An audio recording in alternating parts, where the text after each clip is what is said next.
Blog Talk Radio.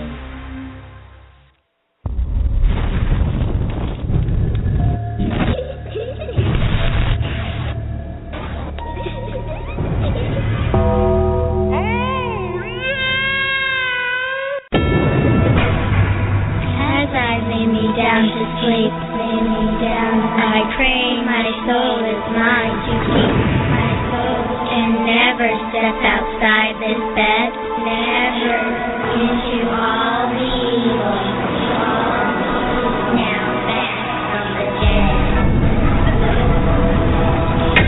Are you scared? He's here.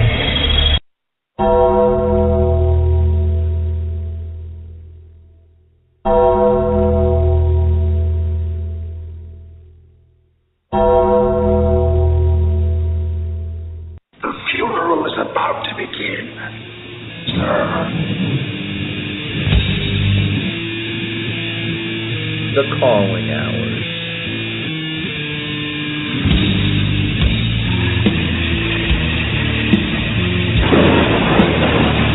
When there's no more room in hell, the dead will walk here.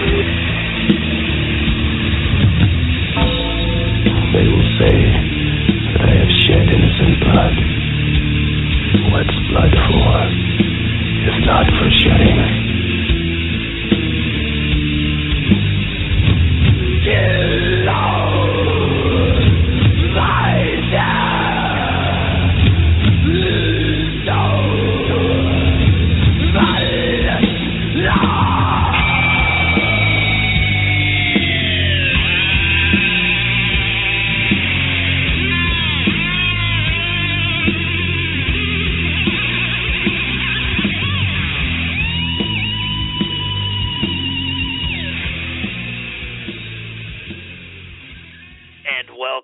Another episode of the Calling Hours Horror Podcast on Horror Society Radio. What's going on, ladies and gentlemen? It is I, your head undertaker, the dead man Michael Jones from HorrorSociety.com and Living Dead magazine. On episode 63 of the Calling Hours Horror Podcast, at 8:30, we are going to be joined by the legendary Scream Queen herself, Debbie Rochon. She's going to join us from 8:30 till 9. At about 8:45, director Scott W. Perry's going to be on. You should remember Scott. I've had Scott on before. Scott is the creator of the In Fear of series, of which Debbie has been in 2 episodes now. We have 2012's Monophobia, The Fear of Being Alone, and I swear, I watched that, and it was just absolutely brilliant. Debbie was amazing in that, and of course, 2014's Glossophobia, Fear of Speaking in Public, which is actually nominated for a Rondo Award. So while you're voting for the Calling Hours Horror Podcast, Horror Society is the website, and Living Dead magazine is your favorite magazine. Make sure to vote for In Fear of, in particular, Glossophobia, The Fear of Speaking in Public. Scott's a very talented filmmaker. He's got some great talent on his show, so it's going to be great to ask Debbie about that, and I'll be able to squeeze in a few other questions before Scott gets in. When you have someone like Debbie Rochon on, you have so many questions and so little time to ask all of it. But the fortunate aspect of it is if you get the next issue of Living Dead magazine, I am actually interviewing Debbie for that issue, and I think I jump into some pretty good questions. So we have that to look forward to at about 8:30 this evening. In addition to the In Fear of series, we're going to ask Scott more about the particular episodes in the series in general, his upcoming projects, and again, like I said, we'll talk to Debbie about her career and where she thinks the Scream Queen title is headed in the future. In our digital dismemberment spotlights for the evening, we will be reviewing Scream Factory's special edition Blu-ray release of The Babadook. And let me tell you something, ladies and gentlemen, the hype is not enough for this film. I made sure that they sent me the super-duper special edition, and I have to tell you why this film did not get mainstream theatrical viewing is beyond me. I'm absolutely stunned. It's a great film. I can't wait to tell you guys about that right around 9:45. And then we're also going to be reviewing Olive Films' Blu-ray release of Ticks. This was one of my favorite movies when I was growing up. You know, of course, we got Carlton from The Fresh Prince of Bel-Air. It was kind of funny seeing him in a horror movie. Seth Green, when you see Seth Green in this, you wouldn't believe how young he looks. It's really stunning. It's great to see it on Blu-ray. So we're going to get to that in a few minutes. But before we get to that, we, of course, are going to have a featured band in our Metal Blade Spotlight. Tonight, that band is Pentagram Chile. Their most recent CD is The Malefice, and the first song we're going to highlight is Prophetic Tremors.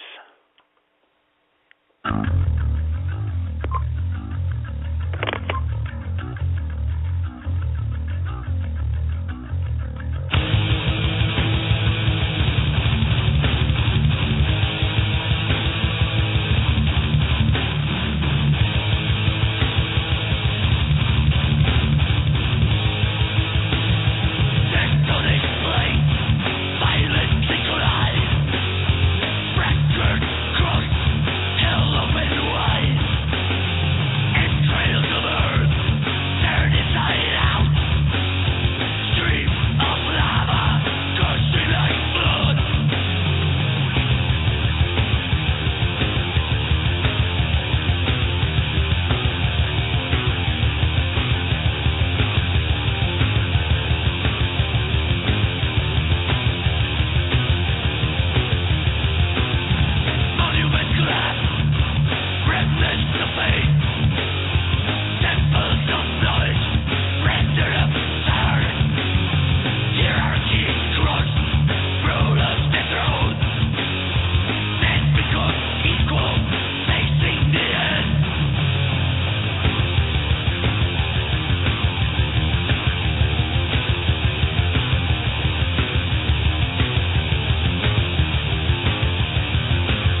And you just heard Pentagram Chile. The name of the CD was The Malefice. The song was Prophetic Tremors.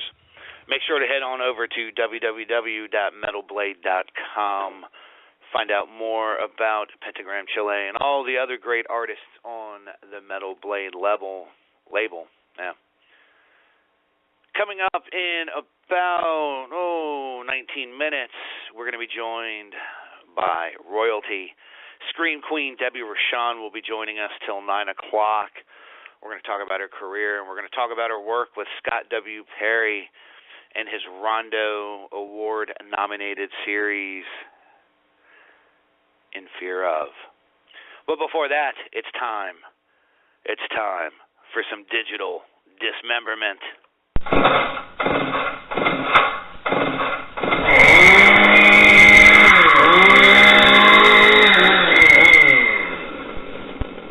Digital dismemberment.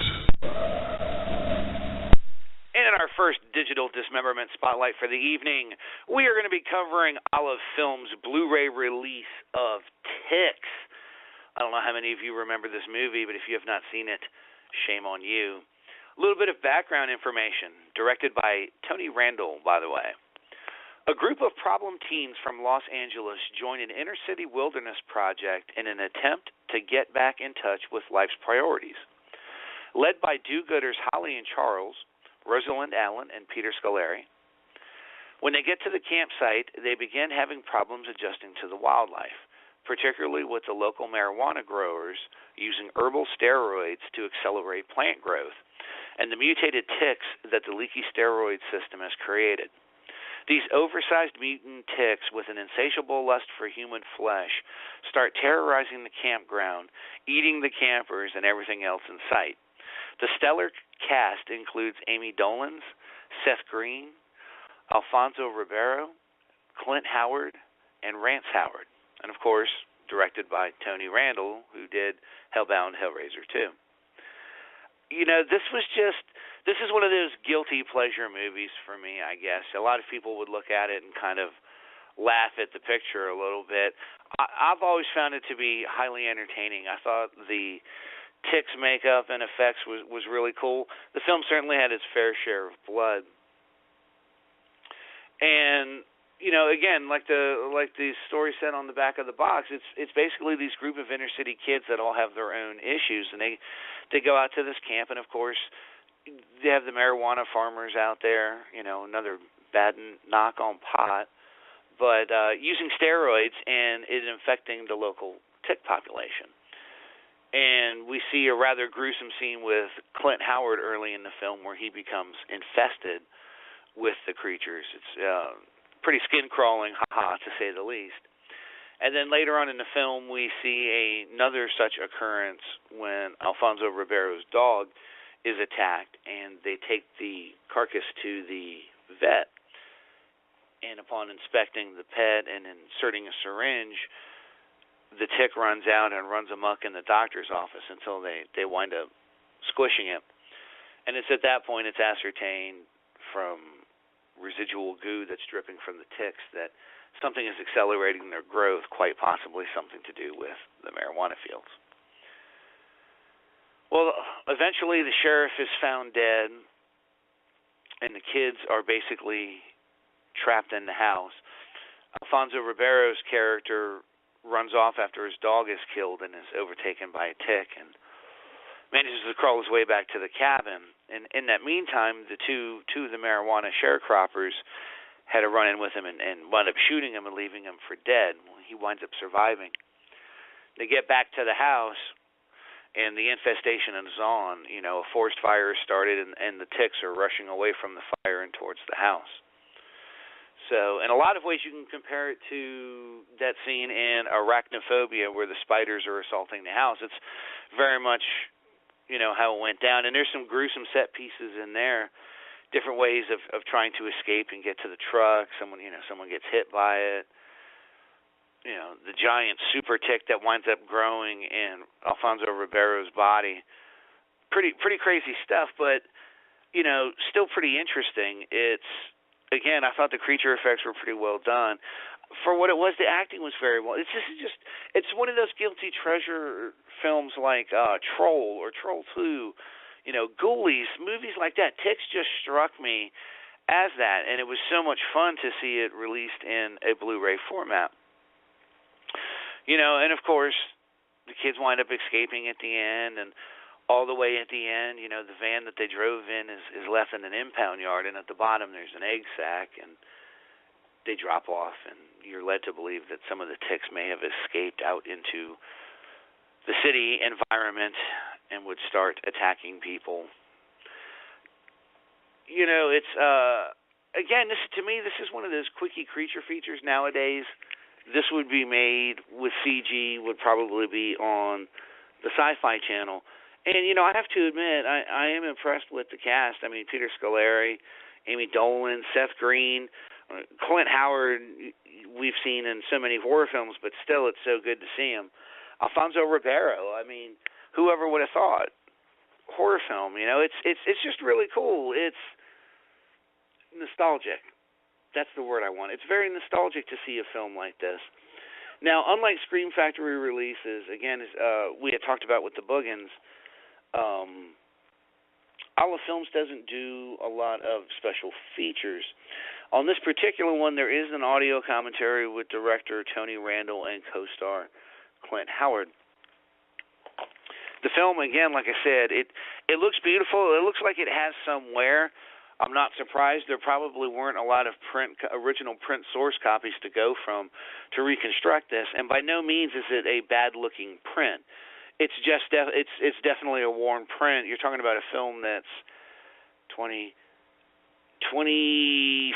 almost 25 years old, I think, something like that, somewhere in that vicinity, 22 years old. Still, it's cool that it transferred it. Seeing a little bit of grain, I think, even adds more to the authenticity of the film. I think the sound is perfect. As far as the stats of it go, it was an R-rated film, 85 minutes. Was released in 1993.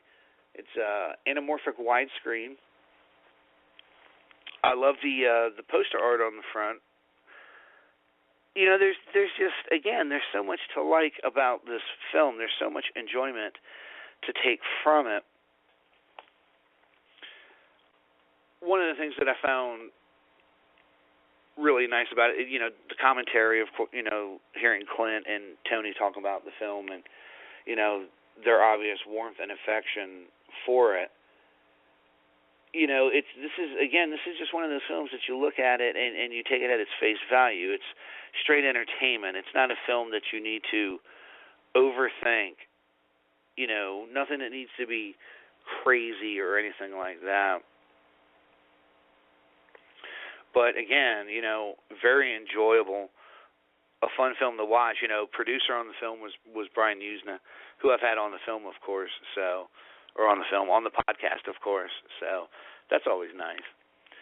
But, as far as recommending it, I give the overall disc a 7 out of 10.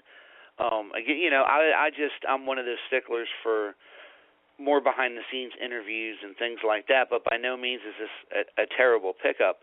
The film itself, I give a 3.5 out of 5. Again, this is one of those fun movies.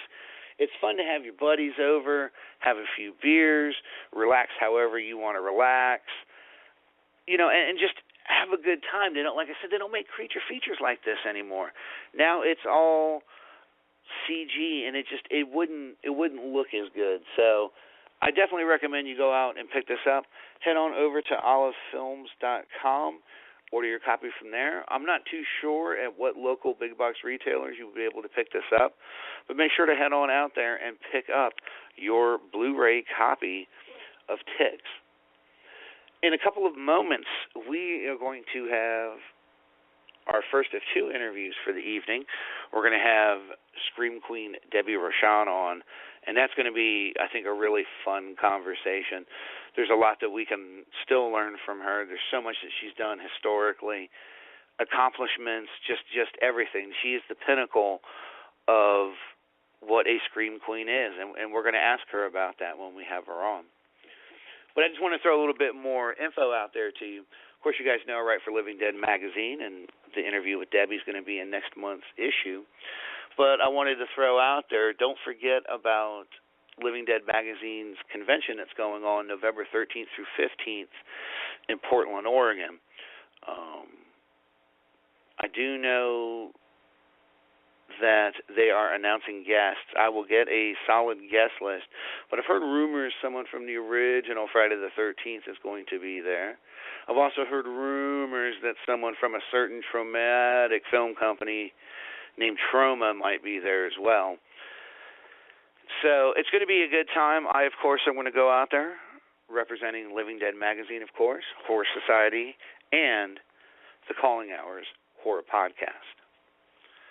So in a couple of minutes, we are going to have Debbie Rochon on. But we're going to move into our next Metal Blade Spotlight song. The name of the band is Pentagram Chile. The name of the CD is The Malefice. The name of the song is Spontaneous Combustion.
And welcome back. You just heard Pentagram Chile from their CD The Malefice. The song was Spontaneous Combustion. But now it's time to move on. Oh. We have royalty with us this evening. Quiet, Ladies and gentlemen. What's that? Quiet. We have the one and only Debbie Rochon. Debbie, how are you?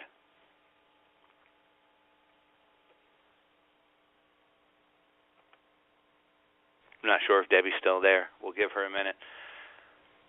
Like any background needs to be given, of course, you know, we have the Scream Queen Debbie Rochon with us here in a moment. You know, this is a lady that has accomplished just about everything there is to accomplish, not only in our genre, but in film in general. She's done over 240 films, you know, dramatic, some comedic, definitely in the horror genre. There's just so much that she's done, from being an actress to a producer to a writer to a director. You know, she's done so much to raise the profile of what a Scream Queen is and the type of women who act in these roles. You know, she got her start back, I want to say it was 1984. Let me verify that here. Make sure I have my info right. Her first actual role was in Ladies and Gentlemen, The Fabulous Stains. That was back in 1982. That sounds like Debbie's with us. Debbie, hello.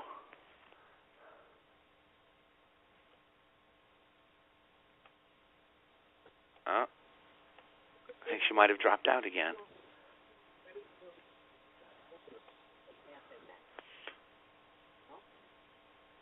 She will let us know. Hello, maybe that's me you heard. Hello. Yes, it's John Link. I'm waiting for Debbie. This is who? John Link from, I was in Glossophobia. I'm waiting for Debbie to come on. Oh, okay. Yeah, Debbie's calling in right now. I will get Debbie on.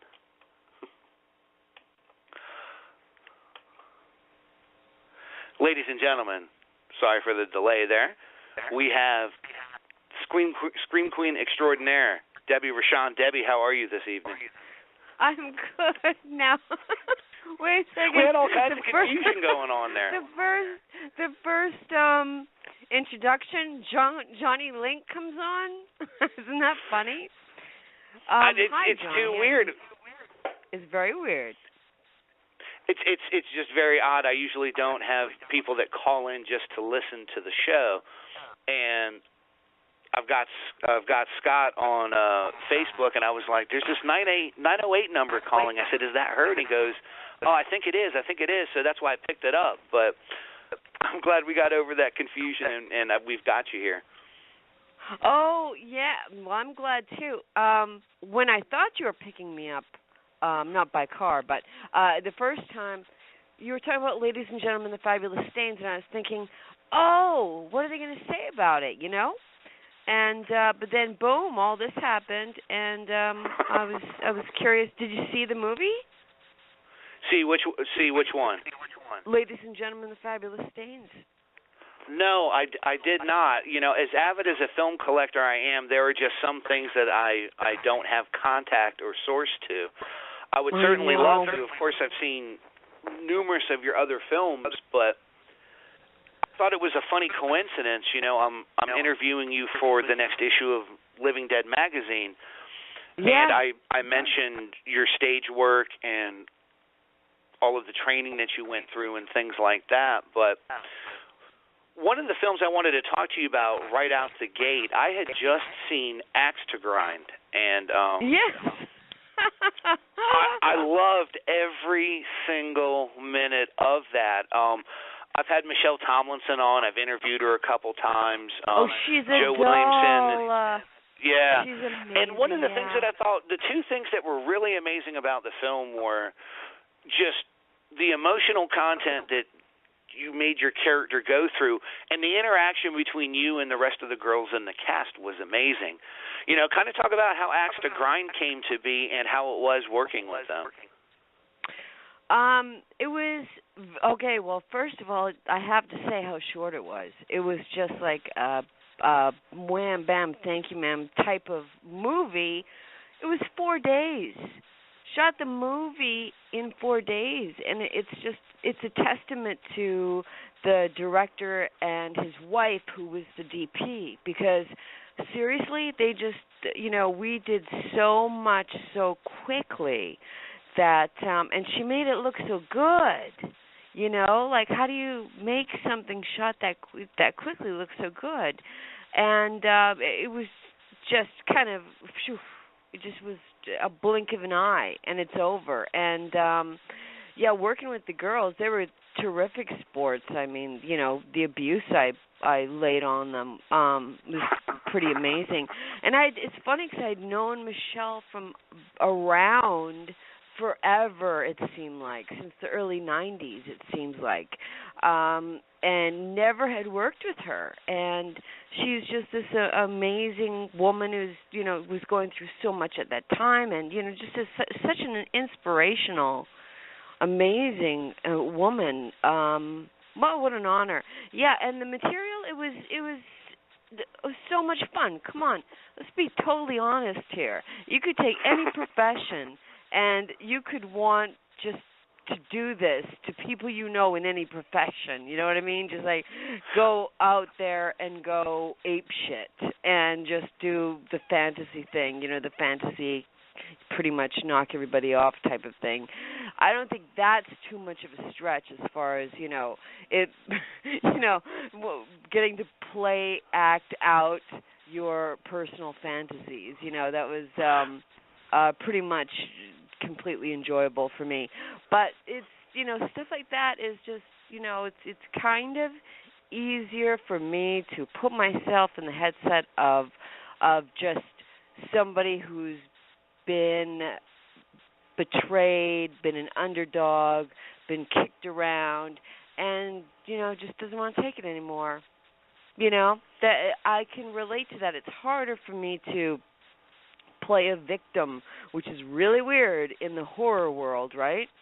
But it's much, much harder for me to do that because, when I was growing up on the streets, it was like that was something that you had to make yourself not, and you had to have, defense mechanisms that are just so ingrained and they're so deep in you. It's just so deep that much harder for me to play something like that. And I wouldn't say that this is easy because it took me a long time to get anywhere. I wasn't like one of these young actors that's really good. I wasn't lucky like that. It was like I really sucked. I was horrible. And it just so much work and so much time.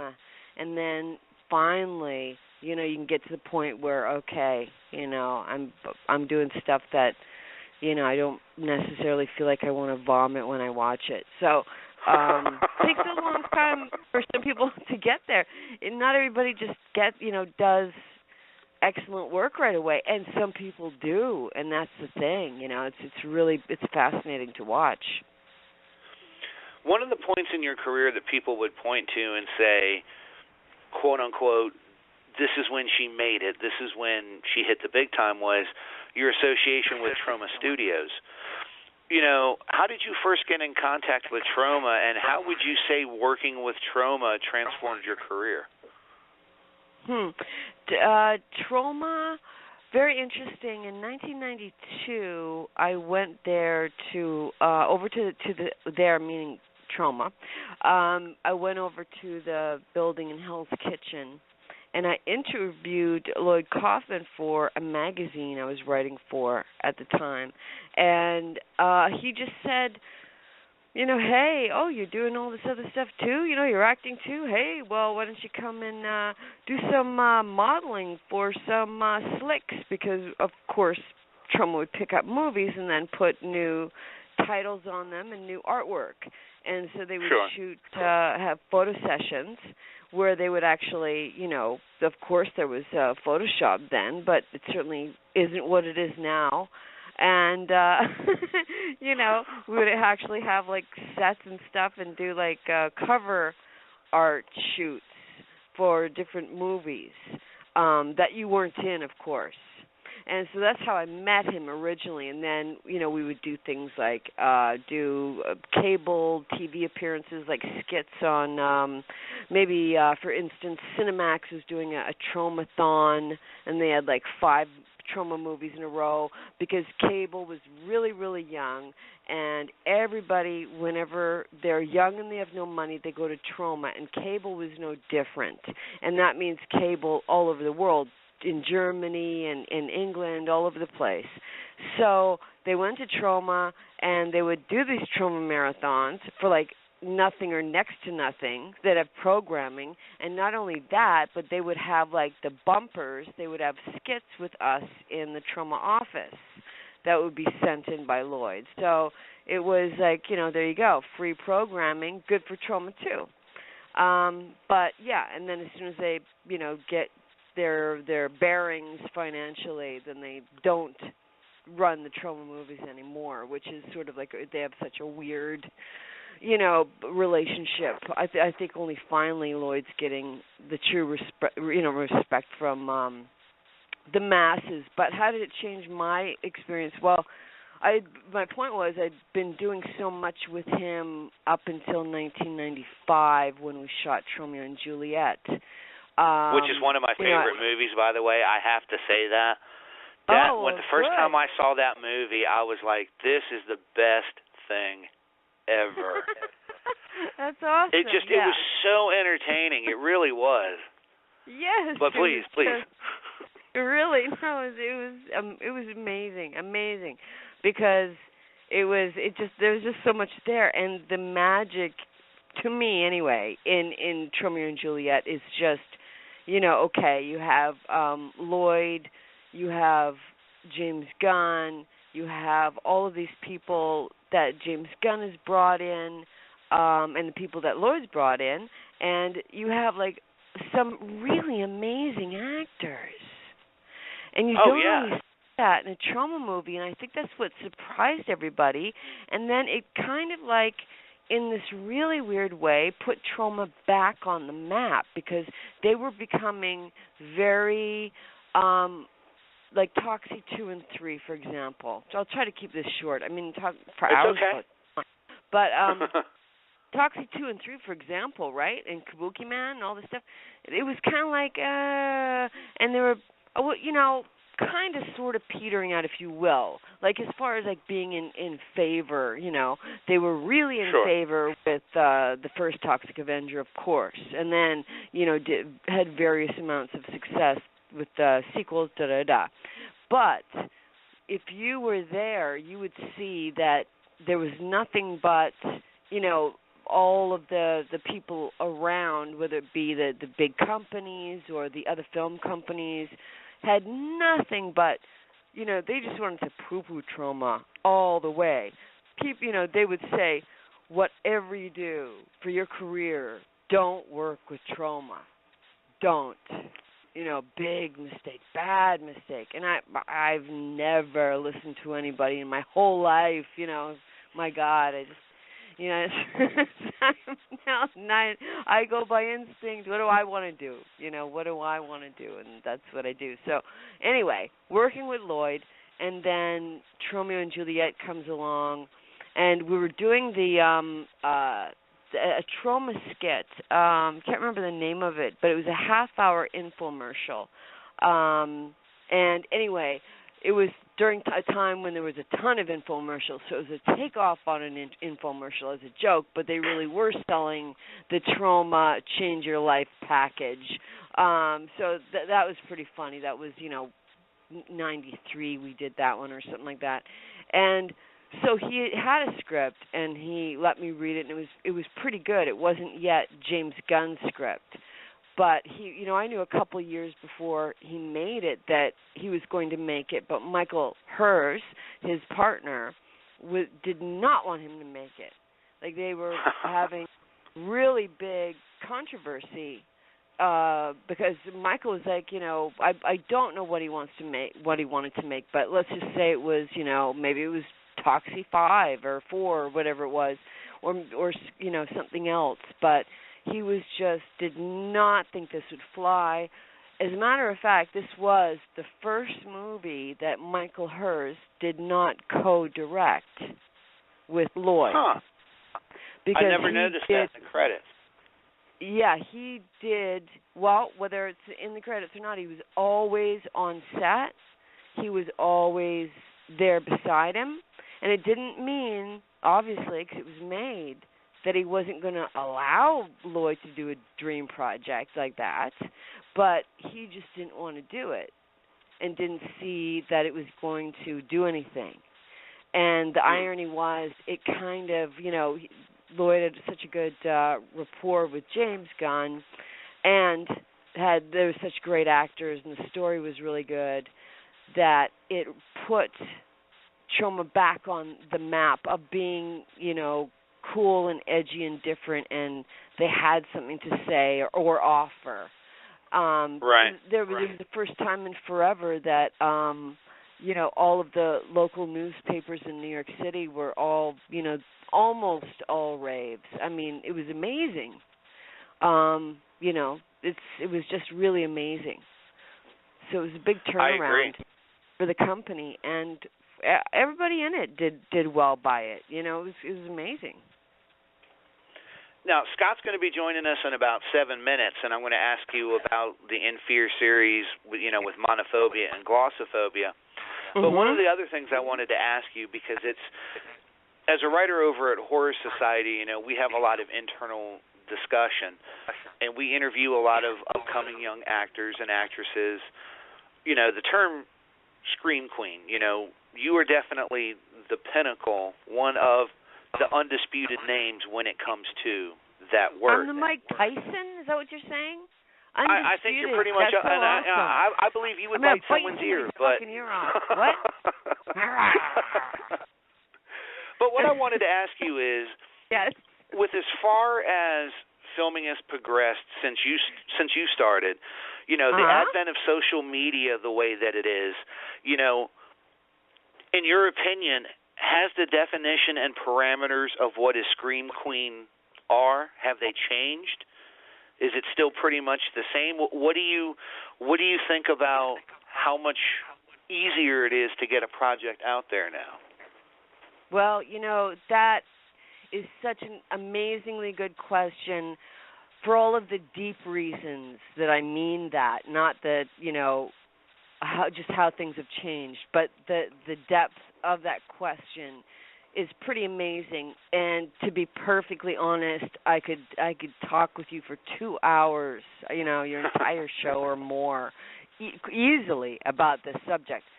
To make it very succinct, however, kind of hard, but sure, everything's two-sided, because you could say, okay, way back in the day when internet was around, but and I'm talking about like 92, right? 90, 91, 92.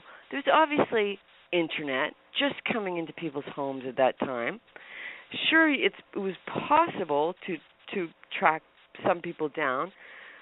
I remember corresponding just on a, hey, hi, how are you, friendly way, like you would with friends, with Gunnar Hansen by mail, by letters, handwritten letters. And, this sounds so archaic now, doesn't it? It's amazing. There's good and bad with both, because, okay, what was good then, you had to really work hard, and especially when everything was being shot on film still at that time. Sure. You had to work so hard, get into any film, because there were so few being made. And you had to be, it would push your decisions of what you'd be willing to do or what didn't want to be willing to do if the character was worth it, because there was so little being done. Excuse me. Okay, fast forward now, the good and the bad of of now is that just exactly what you're saying. Now the facade is just anybody can be anything they want. It's almost like a big role-playing game with no effort behind it. That's the bad news. We all know that. The good news is that it's easier to get things done. The difficult news is, stuff like crowdfunding and stuff like that is amazing, but it's just been done so much. I think people sort of gloss over when they see it. But on the other hand, it does still work to a certain extent and does help people. It's like all of these things. It's so hard to just banish them all and say bad, because there is good for both. But I think it's certainly easier, because you couldn't have gotten away with it back in the day, we'll call it that. It's easier to be a poser now. It's certainly easier to do that. Sure. But, I think finally, after a lot of years of some real crap coming out, I think people are finally being taken to task about the quality of the movies. And, even though we have all of these anonymous people saying all these horrible things, which I have an issue with that too, I despise that, at the same time, I think people are getting away less with, doing really horribly crap movies maybe just 5-10 years ago. I think just people are held up more to do something good, and they are, and you could do whatever you want, and that's kind of the beauty of it. Beyond that, I could go on too long. I would take too much of your time telling you the details of a question like that. It's so deep. There's so many different... trust me, if you ever wanted to come back on, I would gladly give you the time, because you're one of the few people that I feel like I can have that conversation with, because you're there. You were basically, like I said, you're on that if there was a Mount Rushmore of Scream Queens, your face would be on it. So to me, your opinion is valid when it comes to that discussion, and I mean that with all respect. I certainly do. I love that image. It's very funny. I mean, it's good. I like it. Wow. Well, and then someone would have to hang off of my face on a rope and clean it once in a while. That would be cool. See, there you go. What's wrong with that? Better than nothing a at all. in the head, which is what we get in this business a lot. Now, we have about 10 minutes left with you, Debbie, and Scott's just joined us, so let's jump right into it. Tell me about how you met Scott and how you got involved with the In Fear Of series. Oh, well. And hello, Scott. Hello. Hey, Scott. Hello, Debbie. Scott. So how did I meet Scott? I met Scott through Chris Garitano, long time ago. Always had known Scott, and then he started to review and such for his online news page, and things would move forward. Then suddenly, he was doing this In Fear Of web series, and we had the idea to come up with Monophobia, and we did it, and it was terrific. It was David Morancic, myself were in it, kept very simply, and this is where simple is really great, because you keep something contained and simple, and then you could really explore a lot of the details, and that's kind of what I like about also Glossophobia too, even though it's more epic in the sense of there's a lot more people on it, including Johnny Link, who he's, as he mentioned, is in Glossophobia. Yes. But if and he'll mention again if you bring him on. And but Scott, if you wanted to say anything about Monophobia, I can't wait to tell the story about Glossophobia, how that first originated. I got to say, before Scott jumps in, I watched Monophobia today, And that was the most hysterical thing I think I've ever seen you do, Debbie. I mean, I'm being serious with that. I sat back, and it's like it stopped short, and the credits started to roll, and I'm like, there's no way this episode is over. So, you have to watch through the ending on that, but it was just, your sense of humor throughout the whole thing was so spot on.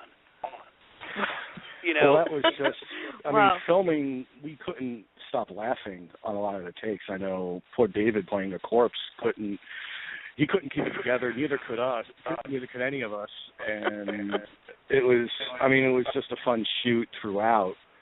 I mean, how it came about was just funny. I came up with the idea for the series, and I wrote an email to Debbie. I said, I think it'd be fun to do something where Debbie's a day from hell and won't let you leave the house. And just from that one sentence came Monophobia, where a month later we're filming at my house and over 2 days, and we're just thinking up whatever we can to make this as crazy and as silly as possible. So. Yes, and that's where it comes back to. Okay, well, I'm obviously going to have a ball doing this because here I have my dearest friend David Morancic as an opposite to work with. So, and I know Scott, and I know the guys in the crew to various degrees, but I know them all, and so we, we're on the same page, we're there's no awkward weirdness whatsoever. I mean, the only weirdness is, did I go too far? That's like the only thing that was ever worrying me. Am I like making David feel too uncomfortable? But I was never, I never had a fear of not going far enough, which is good, and that I don't know. We just really let what we thought would be funny shine through, but of course, playing it as authentically straight as one can, because of course that is the basis of comedy, isn't it? Yeah, now, I had not done comedy. I have to ask because I saw his name in the credits for it. I see that George Budagrit's name is in the credits, and of course I'm assuming you couldn't use the name Necromantic, but I'm assuming that the film that you guys are watching as your date movie was Necromantic, correct? It was kind of a play on that. I kind of put it in as a special thanks. If you hear it closely, here's a little Easter egg for you. You actually hear some orgasmic sounds coming from the TV, and those sounds are actually original and provided by Susie Lorraine. No kidding. Yeah. Those are the details that went into Monophobia. But see, things like that those are the things that'll win you the big question on Jeopardy. Yes, there you go. I can't wait for that to be a question on Jeopardy. Oh, that would be amazing.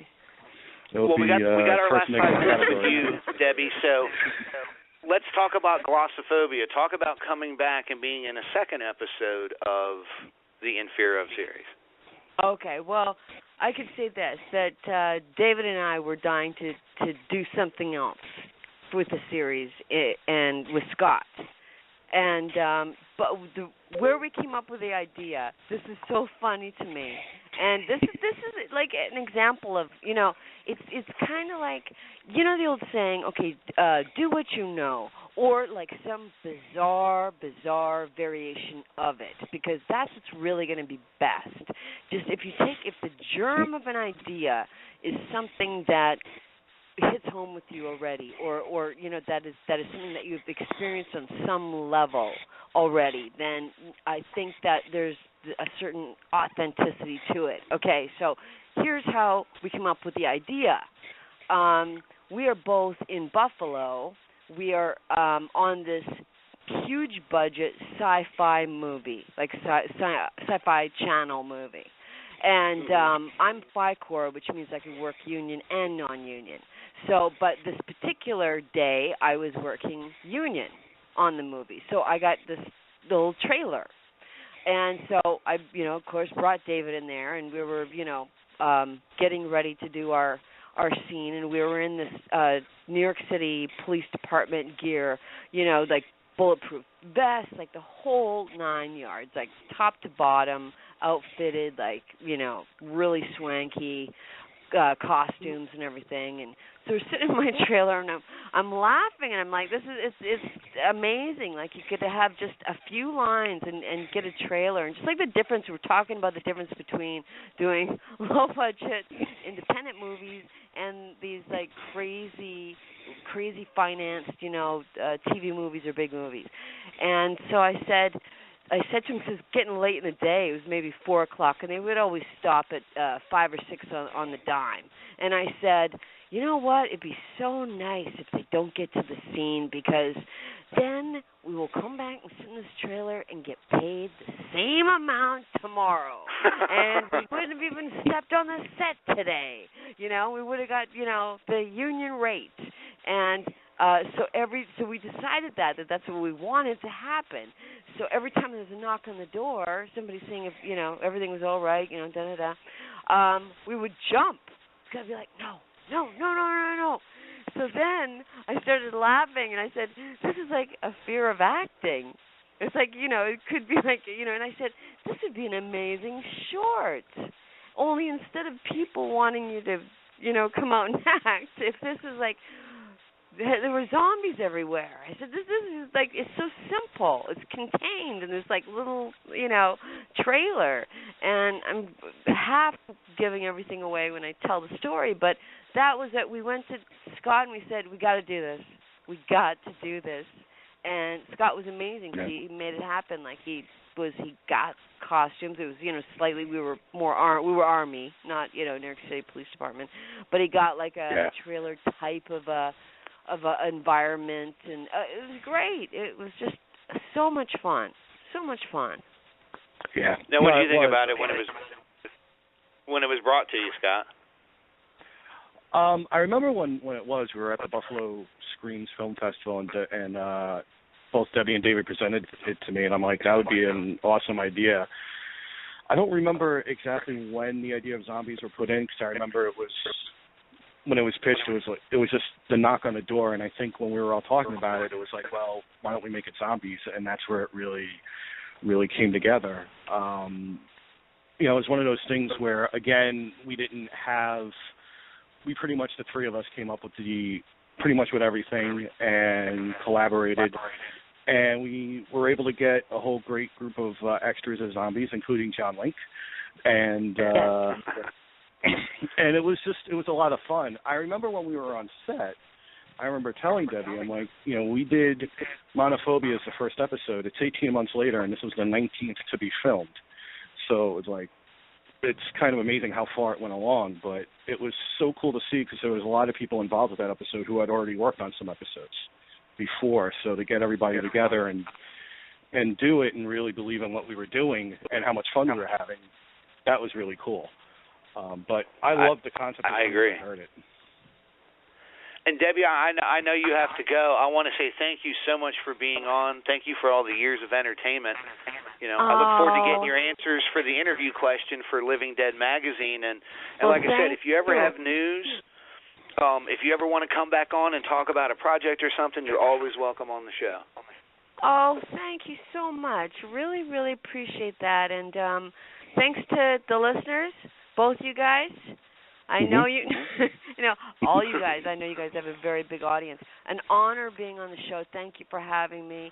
Thank you, Scott, for the hookup. I appreciate it. And, I look forward to more conversing with you, which I know we will. And, thank you, guys. It was great. Thanks for having me. Anytime. We'll talk soon.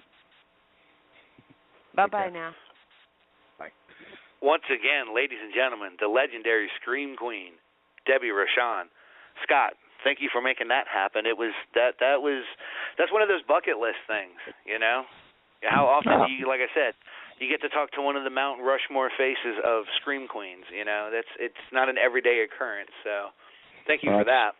Definitely. No problem. I mean, I kind of had the same feeling and I think a lot of people do when they work with somebody like Debbie and the pedigree that she brings to a lot of projects. It's when you work with her, you realize not only how good of a collaborator she is, but just how good she is and open to help everybody and treats everybody on set equally and and just make sure that you have a really, really good time on set. And, you know, there's a lot I've learned from her, from the 2 projects that I've done with her, and there's a lot I've learned from her even outside in terms of how she handles herself on business and in film and in promotion. So, you know, as far as putting her up there, I would she deserves definitely it. agree. She does. No, she does. She's, like I said, she is definitely one of those names that you can't argue. That's what she is. Yeah. Now, I wanted to ask you, let's just take it back. You know, I've had you on before. We've talked about the In Fear of series. We've talked about several episodes. But let's give everyone a little bit of a refresher real quick. From your website, In Fear of is an anthology series in the tradition of The Twilight Zone, Night Gallery, Tales from the Crypt, The Outer Limits, and Masters of Horror, in which our most basic fears are realized through short films. Now, kind of tell people how you first came about with this concept.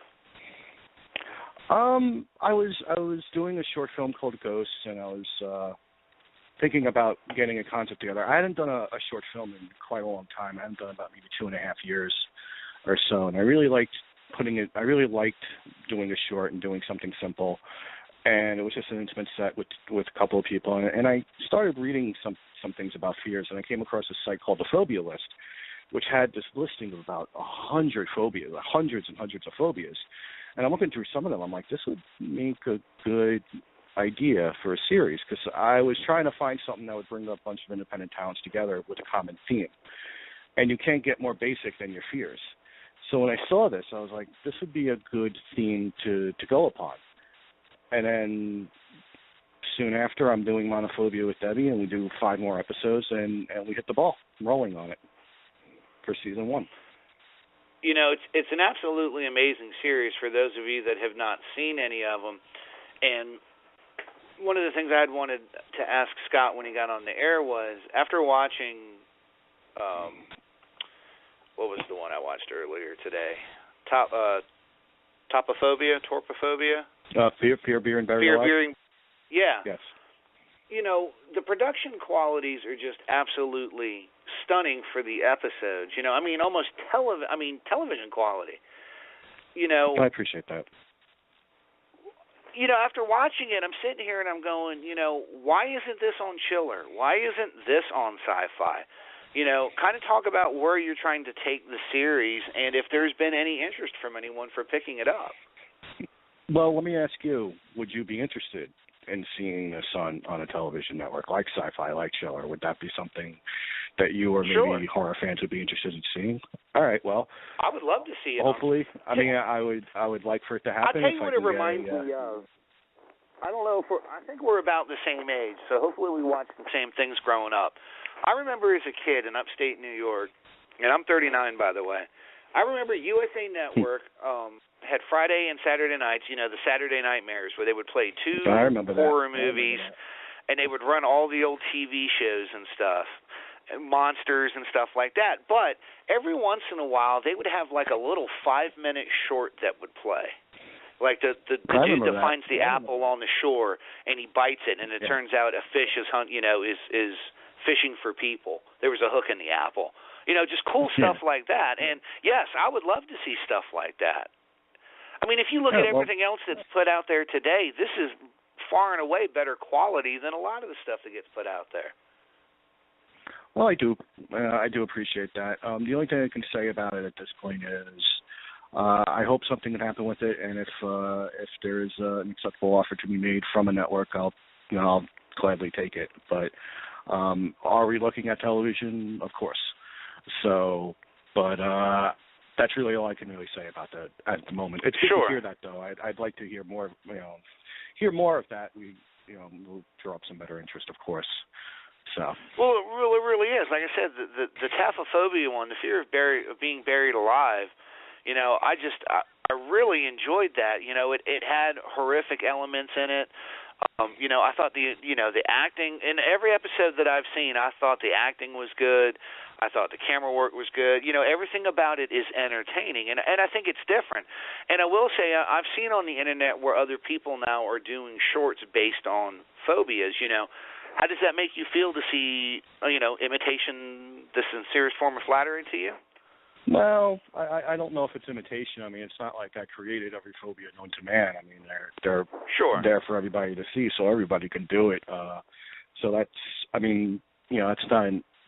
I don't really have I wouldn't call it that. If you want to make a film on it, then that's great. I just think putting them all together into an anthology format is, well, that's you know, that's mine. That's original, and that's something I'm surprised nobody really thought of before. You know, and that's the one thing when I tell people about what I'm doing with it, when I go to festivals and such, they're like, well, I can't believe nobody's thought about doing this before. It's so simple. It's so, you know, it's such a really good idea. It writes itself. It really does. You know, that's really what the fun of it is, and bringing in different directors to do different things and showing really how far we can go with it. And I think what makes In Fear of unique above a lot of others is I think a lot of others that I've seen, they kind of hit the phobia a little bit too much on the nose, and they try to make it more about somebody trying to conquer that fear, or in a sense like a psychiatrist trying to tell them what the fear is, which is fine, which is great. I think what we try to do is we try to explore what makes people tick, what makes these phobias real, and also to show how varied that they are. You know, I mean, there's some phobias that we have done. You know, glossophobia is a very common one. Monophobia is a very common one. But we have some phobias in there that are not so common, like dysmorphophobia, which is a fear of being deformed. You know, and these are all clinical phobias. These are all real phobias that people have. So, you know, for that, now, that's what. When you look at a phobia and you decide you want to do an episode based on one, you know, talk about how much research goes into putting an episode together based on any of these. Not as much as you think. I mean, it's just. I mean, the research goes as far as looking up what the fear is and what can be examined from that fear. So, I mean, the perfect example, you know, monophobia. We came up with an idea that we just thought would be a funny concept that we turned into the fear of being alone. The episode Dementophobia, Fear of Insanity, that Rachel Roberts was thought up because I want to work with Rachel. She picked a phobia. She's like, oh, I really would like to do this one. And looking at her background, I saw she had a status as a Playboy model, and she'd been wanting to do some more serious work. So we kind of did it as a play of somebody trying to be serious, trying to stay sane at a press junket where everybody's asking her the same questions about her breasts. So little things like that is where the research can go in. It's not necessarily the phobia itself, but trying to delve what causes that phobia to happen, in a sense. Right. One of the best examples would also be toxophobia, because the director of that, Thomas Norman, knows somebody who deals with that phobia, who does it all, who is afraid of being poisoned. He's just very, very scared about it, and he won't eat anything. He won't take anything from anybody. He's really petrified about it. And when Thomas did that episode and showed it to him, he's like, "Well, I didn't realize I was that bad with it." So, you know, it can help now, in some ways. Now, in looking at some of the episodes, you know, where do you draw the line? You know, for example, I keep getting that name wrong. Taphophobia, the fear of being buried alive. You definitely went with more of what appeared to be a supernatural element. You know, with these stories, you know, how far do you decide in the creative process? You know, how liberal you'll be with the material to get the fear across. Like some certainly seem to be more clinical than others. Well, it depends on the artist who wants to do it. I mean, a lot of filmmakers who have done their own episodes have come to me with the idea, and I've pretty much given them freedom for what they want to do with it. The only thing I approve is the script and where they want to go with it. I try to be as I guess, comforting and comforting is not the right word, but I try to be as cordial as I can be with everybody and give them the freedom that they can with the budget that we have. You know, most stuck by it, a couple didn't, but you know. Well, that's film in general, isn't it? Yeah, it is. So, I mean, just to give them what they wanted to do and just to show that, because the only structure that they had to follow was it had to be based on a clinical fear, it had to be a certain length, and it had to be about that fear. So that was pretty much it. Everything else was pretty much no limits. There was a little bit about, you know, the rating kind of varies from episode to episode. Some are really much a horror. There's some that's PG in a way. So we wanted to make sure we had variety in it, and you can't have variety if you do the same thing over and over and over again.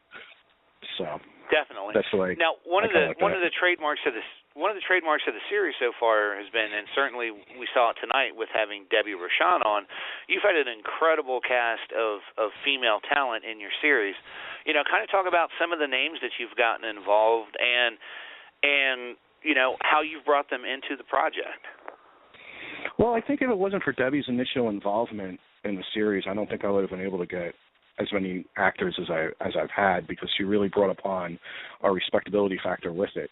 Plus the fact that Monophobia, I think, turned out so well and so funny that it helped out. I know Debbie knew Susie Lorraine, and I contacted her about doing an episode, and we got to working together in the first season. And there's so many. I know. And there's just a lot of actors to work with.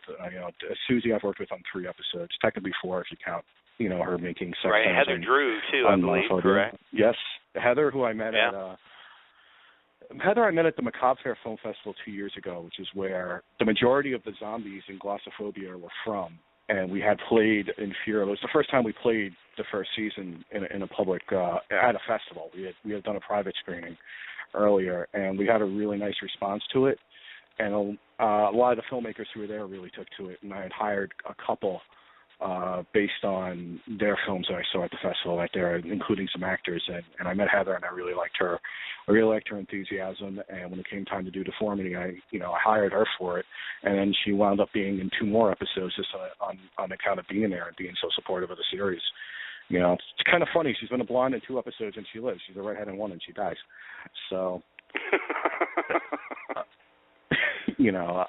But Heather was great working with. I also have to mention Kaylee Williams, who I worked with on Fear of Being Bound. And that was another one. I know Kaylee had worked with Debbie on Model Hunger, and I'd go on to work with Kaylee for a while. And having David on the set of that, David Morancic, really helped in that comfort zone, because Kaylee comes from Chicago and we're filming in New York. So, with an episode like that, that's a very creepy and intense episode, and she had to spend a lot of the first day tied up. So it was hard. It's like when you're with a whole bunch of strangers and you're that vulnerable, it's good to have somebody there.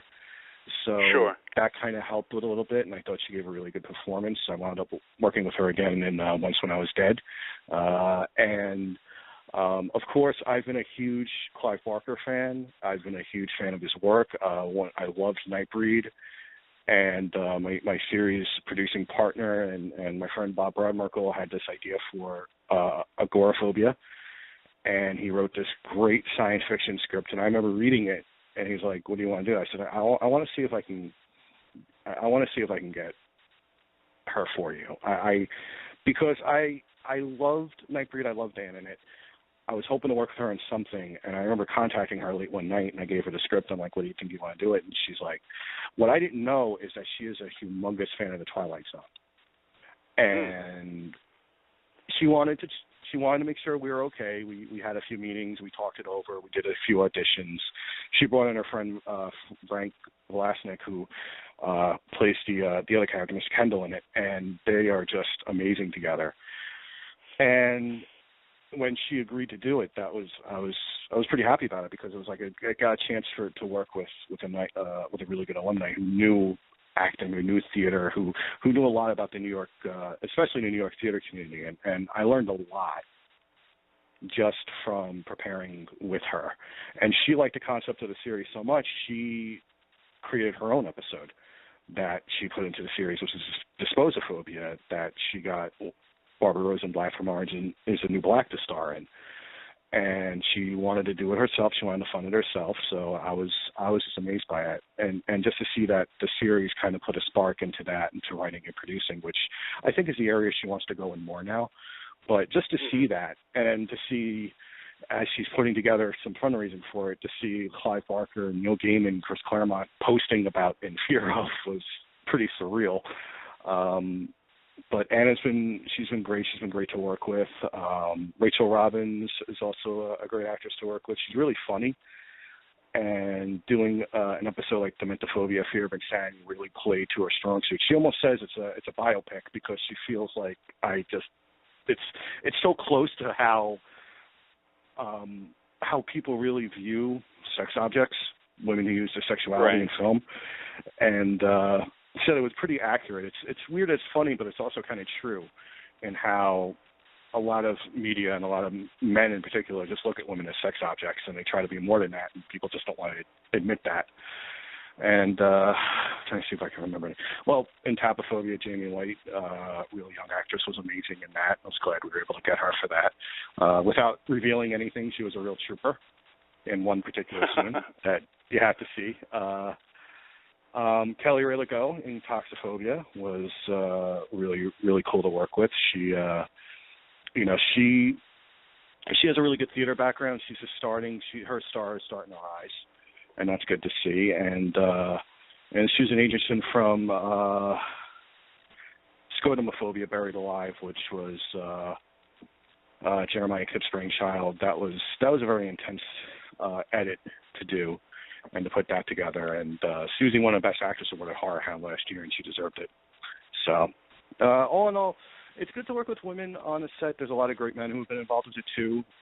But I think in the horror genre, I think we're more interested in seeing pretty much, I don't know, it's always been easier for me to write female characters than male characters when I'm writing them. So it's always getting a good look to get there. I guess I'm still trying to figure them out. So. That's as good as an answer as any, I would guess. Now, you had mentioned taking the series to festivals and things like that. What have fans at festivals thought about the series, and what are your thoughts on the whole festival circuit in general? Well, festivals are important. I think you need to really get your work out there to festivals, because that's where you build relationships. That's where people see your work, you see other people's work, and you really go and it's really where I think partnerships and collaborations begin to form.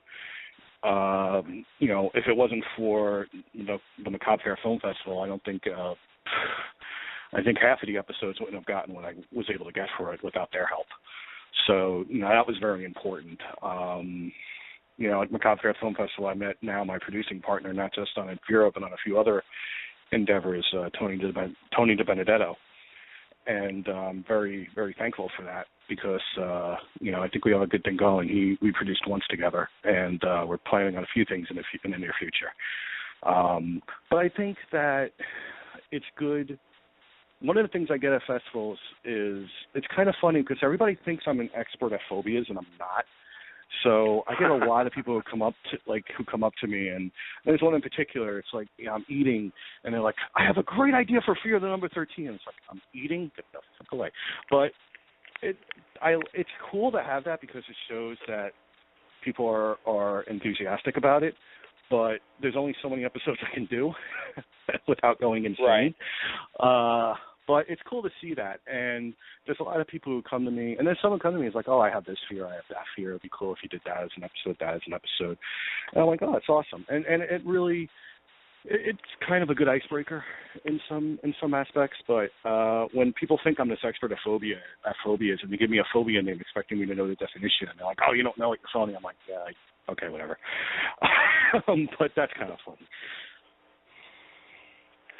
I mean, I just think it's really interesting, the whole aspect of, the conventions and the film festivals and things like that. What has critical response been? You mentioned, Clive retweeting about it, mentioning it and things like that. What has been professional responses to the series? It's been good. I mean, there's been, I haven't made any money off of it that I would like, but hopefully that'll change soon. But I mean, from a careers perspective, I hope it's in the right direction. I think, to tackle on so many episodes in a very short amount of time. I mean, we've done 20 episodes. We've done one that's kind of a thing for the future, more like a pilot that we shot last year. So it's really 21, and plus there was one that was filmed that I had to cancel.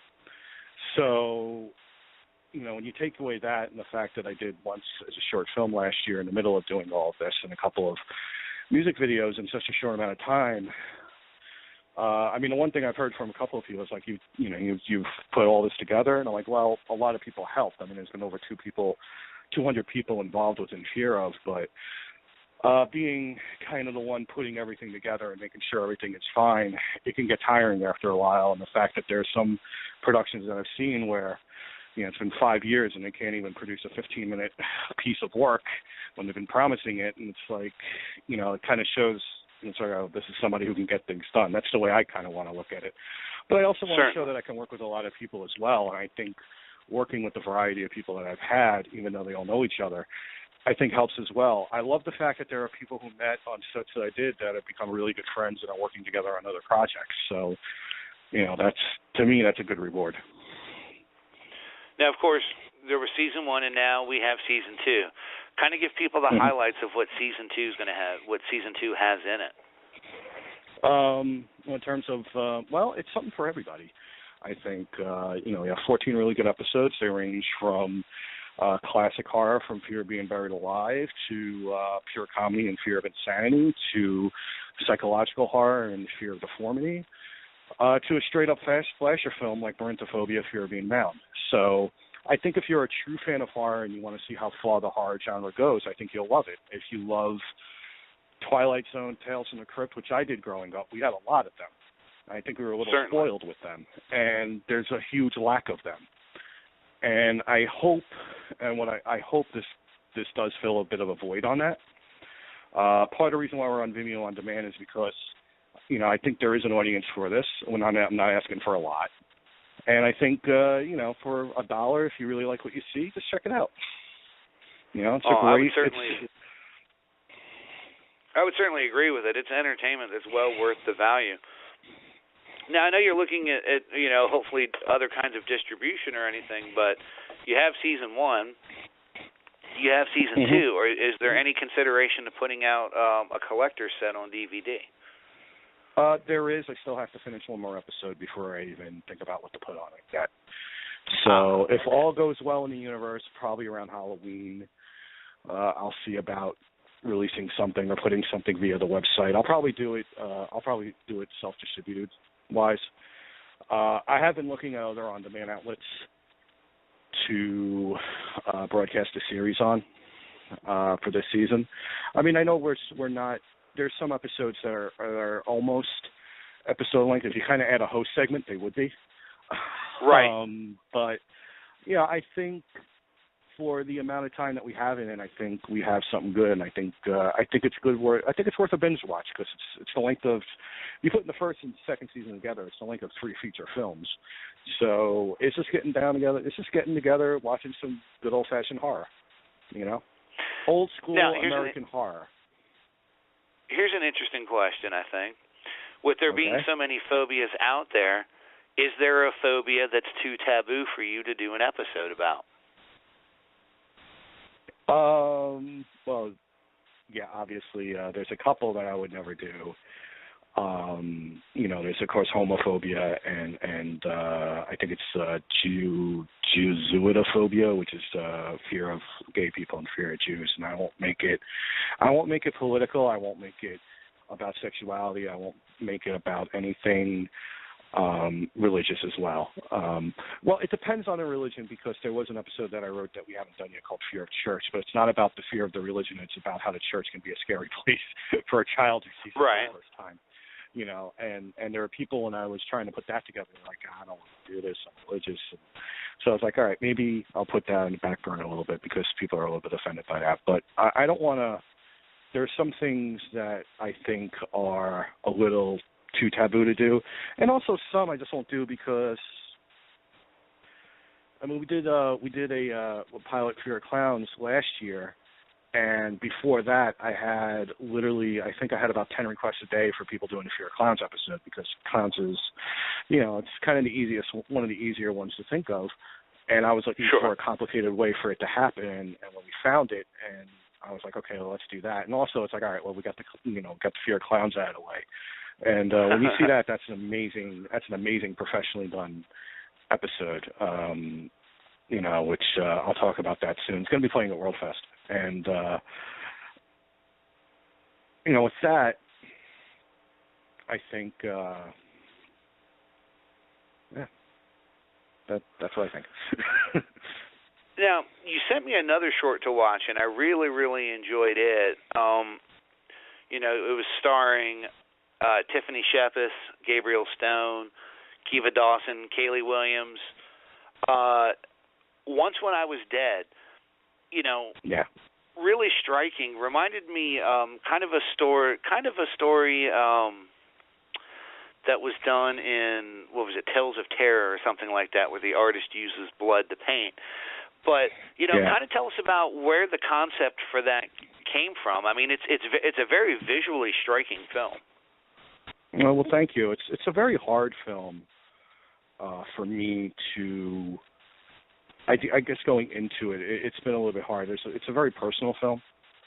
I wrote it at a very, very dark period of my life, and what the whole point of the film is about is when you get to that low point is taking the moments from that low point and trying to find something out of it and achieving what you can out of it to move forward in life. That was the goal I wanted to do. It's a little bit fucked up how I did it, but yeah. There was a lot that the main character of Amelia went through in that film in a different setting than I had gone through personally. And, fighting with inner demons, fighting with a lot of emotions that you have, thinking you're not good enough to do this, good enough to do that, not understanding why nobody's taking a look at what you're doing when you're talented and when is the right to give up. It's a very stark paradigm with what's going on today. And it was at a really big crossroads in my life when I wrote it, because I was thinking about giving up on the business entirely. This is about 10 years ago when I first wrote it. And it's been a film I've been trying to make over the course of the past 10 years. I think I had 5 different crews and 5 different sets of actors throughout. And when we finally got a chance to do it, it was a very surreal experience. There's a lot of people that I see with now who are struggling with whether or not they want to do this as a career. And, they're like, I don't want to do it anymore. We're not getting anything that we want. Why should I continue busting my balls for nothing? And it's like, they kind of lose the drive that they had when they started. And, I think some people, it kind of hardens people. It's like, all right, well, this is what we can do, and this is how we can go moving forward. And that script, in a sense, that story kind of propelled me into moving forward in a lot of ways. So to see it come to life visually, it was very surreal. It was a great experience. I'm glad you liked the film. It's very, very, it's, like I said, it's a very personal film to look at. I'm very proud of it. It's different than anything I've done before. A lot of great people worked in it from a lot of the artwork was by Shay Cully, who's a fantastic painter. She did the Broken Hearts painting that's featured in it, and a lot of other paintings, and Steve Glassner, who also shot the film, contributed a lot of his paintings as well, and having them on board to really show what the art world was a great benefit. And I've been wanting to work with Tiffany for a very long time, and I think she gives an amazing performance in it, as does Gabrielle, who I've been introduced to by quite a few people who was telling me how good she is to work with. And it was good to work with Kaylee again, and Kiva, a friend of mine, suggested her as well, and I think the entire cast really knocked it out of the park. I couldn't be happier. Oh, I do too. Like I said, it's definitely got a dark quality to it. It'll speak to your insides. That's to be sure. Yeah, now, it's not a simple film. Yeah. Oh no, not at all. Yeah. Not at all. Now, of course, with this and the Inferior series, you're pretty occupied with that. But what do we have to look forward to in the future? Are we going to see something feature length? Are you going to do something out of the box? What can we expect? I would like to. There's some things going on. I mean, I would like to. There's some things been in the plans for a while. It just depends on whether the stars align. As far as you say, thinking outside of the box, I've kind of always done that. I've never really followed what people do. I've never really modeled myself over what people have done. If somebody's doing something, I'm like, oh, I'm gonna see what they're doing and do the same thing. I'm not really like that. The only thing I would be if somebody works with somebody, I'm like, oh, I'd like to work with that person and get a recommendation on that. That's pretty much the only thing I would do. But As far as like seeing what people are doing, I don't really try to copy it. I mean, like you said, it is kind of. I mean, I have noticed that web series are becoming a little bit more and more, more and more prevalent, and I see a lot more. Yeah, a lot more people prevalent. Yeah, that's what I meant. And a lot more people are doing them because it's a good way of getting your work out there. I didn't start it by any stretch of the imagination, but it's good to see more people doing it because it means more people are creating films and more people are doing what they love. As far as a feature, I'd love to do it. I have a lot written. There's one in particular I'm hoping to do next year, but you never know the way things are going. The one thing I would like to do as soon as this final episode is done to put it up, I would like to sleep for a week. That would be nice. But been there. But that's what you do. I mean, the series, in a way, it's been more than just a series. It's just been more than working with people and working with great people. It's been a great 3 years. It's been my life for the last 3 years. And without doing it, and without the love that it's been given, I don't know where else I would be right now. So I really have that to thank for a lot of things. I'm glad to hear it. Before you go, let people know, website, social media, Facebook, where can they find you? Where can they find your work? Yeah, well, you can find In Fear Of, you can order In Fear Of right now on Vimeo On Demand, Vimeo.com/on-demand/In Fear Of. We have 12 episodes up. We have 2 more to be put up. Monophobia, The Fear of Abandonment, starring Larry Wade Carroll of Jacob, will premiere on April 17th. And then the final episode, Fear of Memories, I'm hoping to have done, and I'm hoping to put up by Memorial Day. But those are the final 2 episodes to be done. But we have 12 episodes up there currently. You can rent them for a week for 99 cents an episode, $5 for the entire series. You're basically getting 2 movies for the price of 1. And, if you like old-school-fashioned American horror, real old-school-fashioned American horror, then you'll love it. You can also check me out on Facebook under my name, Scott W. Perry. We also have an In Fear Of web series page, a Once When I Was Dead Facebook page. And I'm in the process of putting together my own personal page at Slick Devil Entertainment. This will be slickdevilent.com. So look for that within the next couple of months. Very nice. Scott, it's always good to have you on the show. You're always welcome. Yep, please keep us updated, and I'll be posting something up on Horror Society here soon to help promote the series. I really think if people saw what you were doing and what's going on, I think more people would get involved. Like I said, the cast and crew you've had involved, just the visual look and feel of it, I really think this is something that people should be checking out and getting behind. Yeah. Well, I do have to say one of the biggest surprises this year is to have Glossophobia nominated for a Rondo Award, which I was not expecting.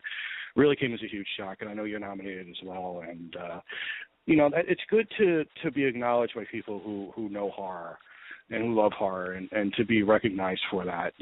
For doing what I love, filmmaking it's just a great honor.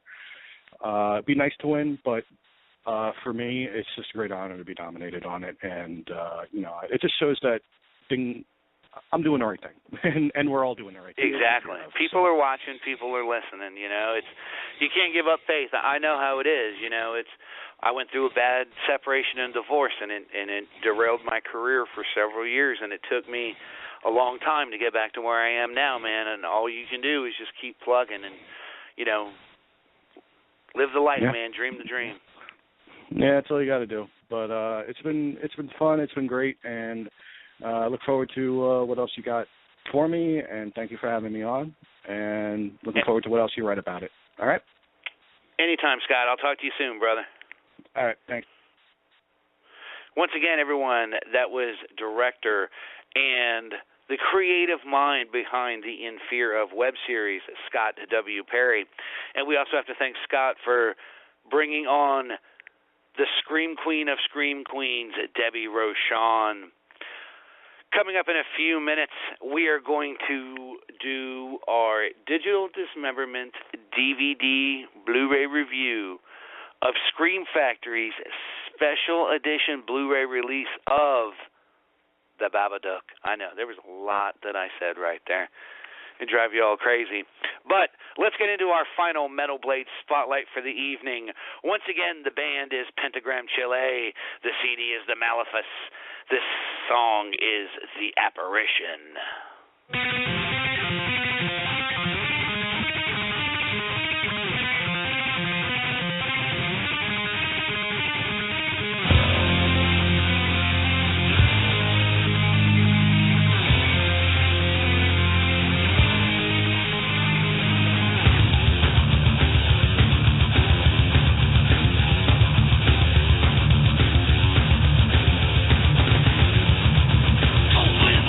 From beyond, another way.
you just heard the final song in our Metal Blade Spotlight for the evening.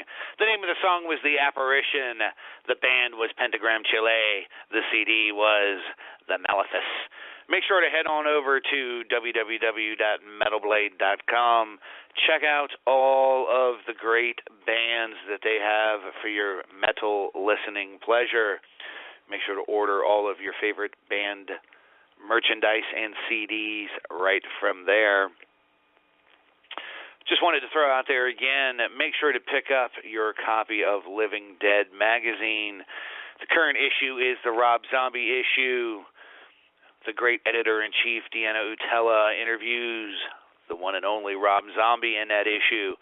The Dead Man tackles Bill Moseley and does a retrospective on House of a Thousand Corpses and The Devil's Rejects. Also wanted to throw out there again, don't forget about the Living Dead Con that takes place November 13th through 15th at the Oregon Convention Center in Portland, Oregon. And I can confirm one of the guests will be the one and only Adrian King from the original Friday the 13th. So make sure to head on over to livingdeadmagazine.com for more details. You can also find them on Facebook, Living Dead Horror Convention. But now it's time, ladies and gentlemen, once again, for some digital dismemberment.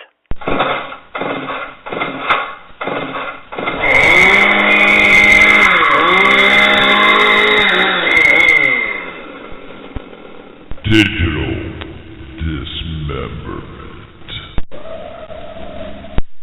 And in our final digital dismemberment spotlight for the evening, we are going to be covering IFC Midnight and Scream Factory's special edition Blu-ray of The Babadook.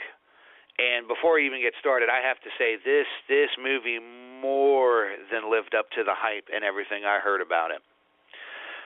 Just want to clarify, there is a special edition Blu-ray, a standard Blu-ray, and a DVD. If it's in a word or it's in a look, you can't get rid of The Babadook.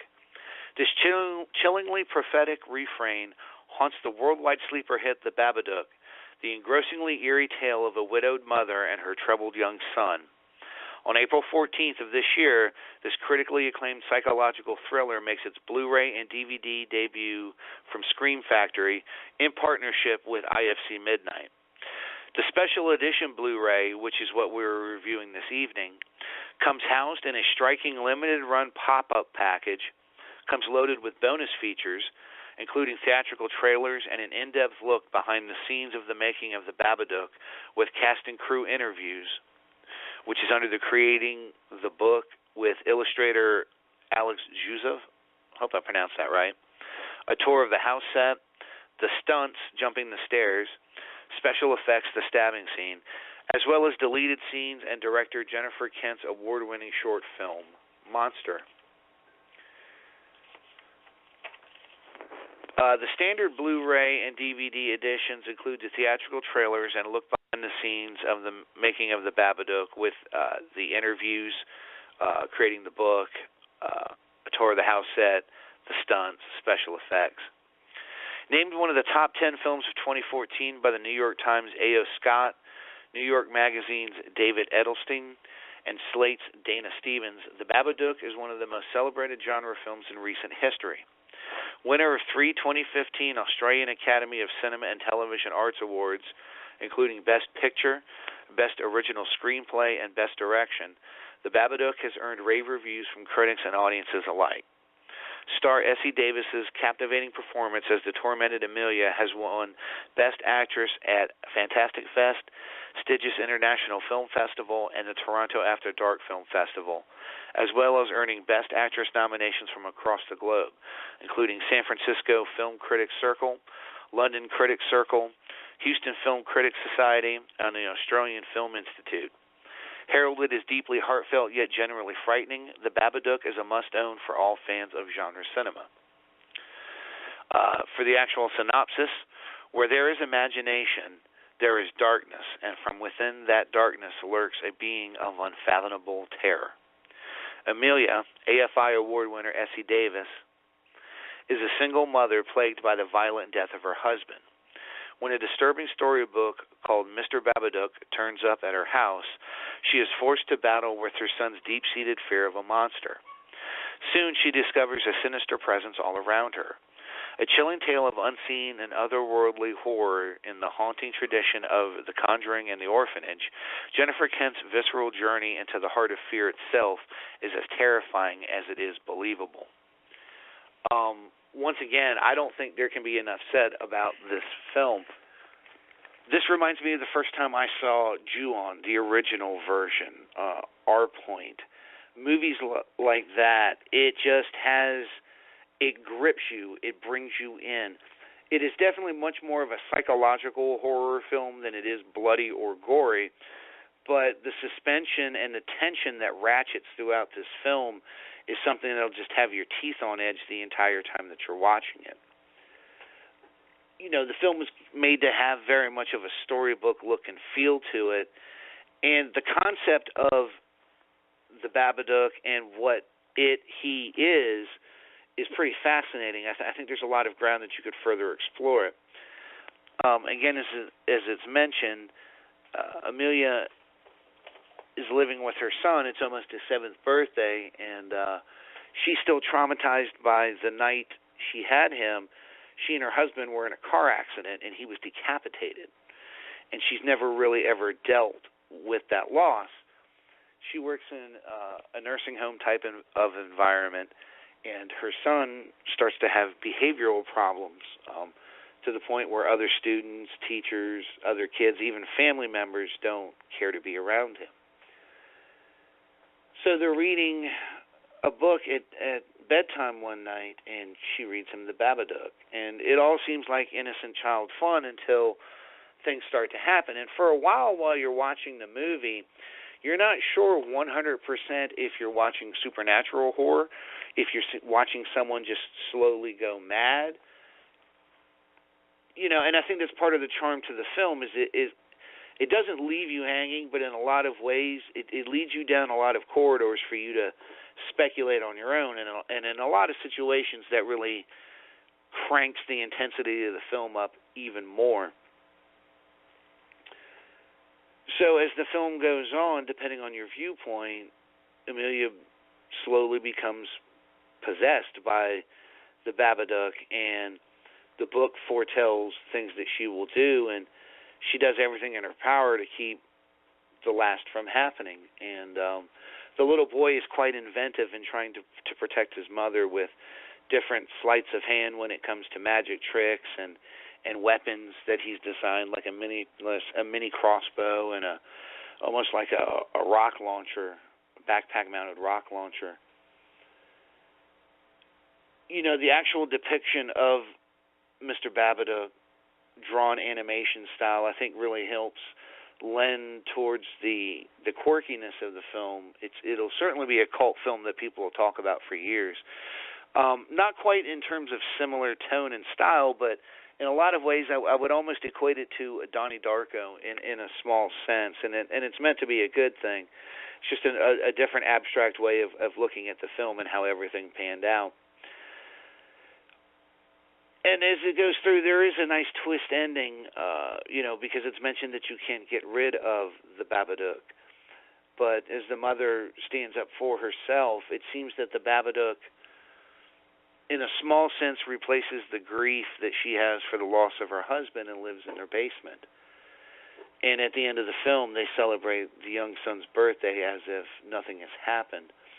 So the ending may come across a little strange to some fans who are looking for some huge gory payoff or something really strange. And it's not to say that a sequel can't be done, that there isn't more to the story. But it ends on a strange note, but it's a note that I think works well where you're asking more. You want to know more. What is the Babadook?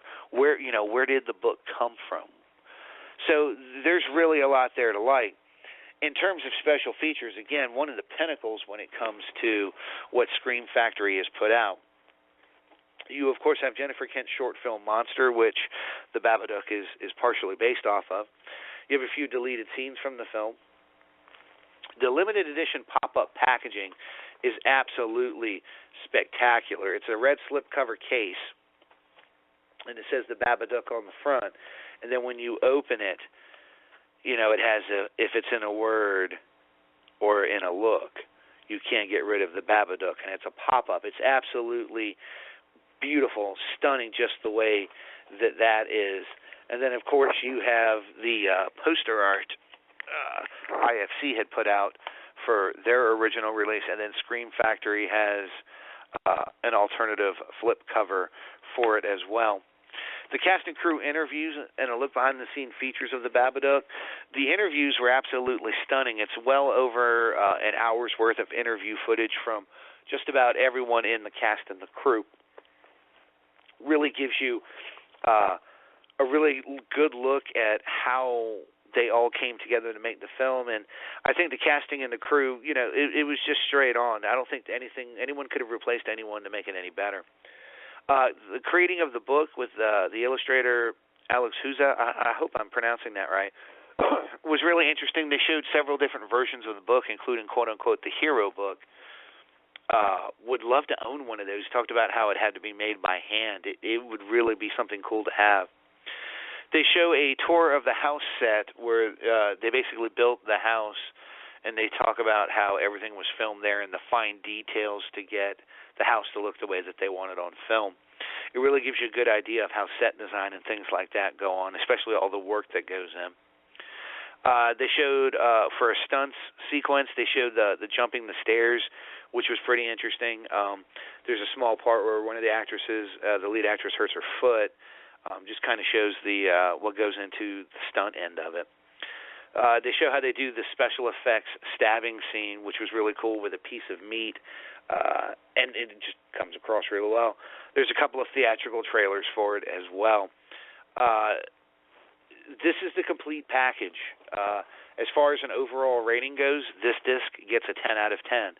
This is everything you want to see about a film like this, with the behind the scenes, the interviews, the collective packaging, the flipping of the covers if you so desire to have it in that aspect. One of the best, most beautiful pieces that Scream Factory has ever put out. As far as a rating for the film goes, it gets a 4.5 out of 5 from me. This is definitely a cult film. This is a film that people will come back to and point to. The psychological aspects of the film really make you question at first whether or not you're watching possession-style horror, or if you're just watching a mother who is in grief so bad just mentally deteriorate until something bad happens. So when you watch the film, you got to keep that in mind. You know, you can draw your own conclusions from the film, but again, amazingly done, well done. I would have much rather have seen this in theaters than some of the crap that I see out there today. So head on over to shoutfactory.com and pick up your special edition copy of The Babadook. Head to your big box retailers or go to Amazon.com. Once again, ladies and gentlemen, I want to say thank you to my guests this evening, Director Scott W. Perry and Scream Queen Debbie Rochon. I want to say thank you to my friends out at Scream Factory for sending along our review copy of The Babadook, and our friends out at Olive Films for sending us our review copy of Ticks. Thank you again to our friends out at Metal Blade Records for sending along the Pentagram Chile CD, The Malefice. It's been a great week. Next week will be good, too. And until then, ladies and gentlemen, this is the Dead Man telling you all to rest in